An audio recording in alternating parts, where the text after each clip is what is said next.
really love this Bruch Romanze and having it for an excerpt for mid-state. That's a beautiful piece and it's a lot of fun to play. I hope you enjoyed playing it too.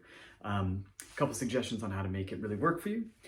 First off, there's a lot of shifts, and I think some of them can be expressive and a bit, slurpier. Most of them you're going to want to hide and keep them either clean or inaudible.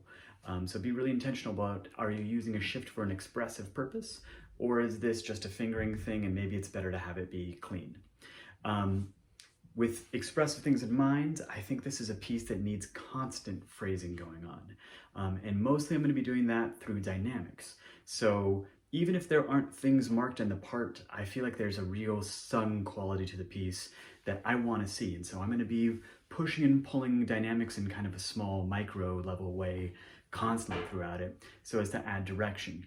Now I can also create direction by varying the speed and the width or amplitude of my vibrato.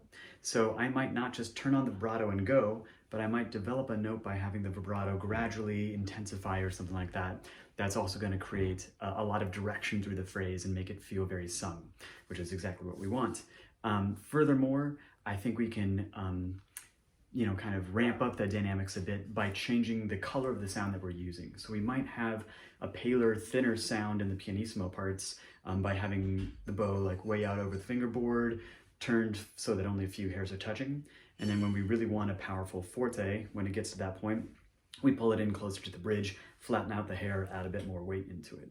That's going to really help create a lot of different color in our instrument and get it more interesting.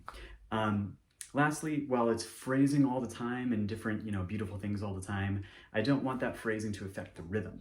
So there's a lot of different kind of rhythmic figures going on in this piece, and I wouldn't use all that much rubato or flexible rhythm to create the phrase. I'd rather do it with dynamics and vibrato and those sort of things, because it can kind of obscure the nuance of the phrase, and I think keeping a steady pulse that's going to really show those different figures is your best strategy.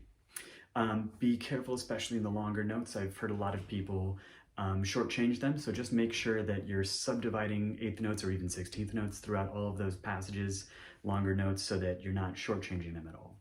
Have a lot of fun with this piece. It's a joy to play, and I hope you enjoy it as much as I do.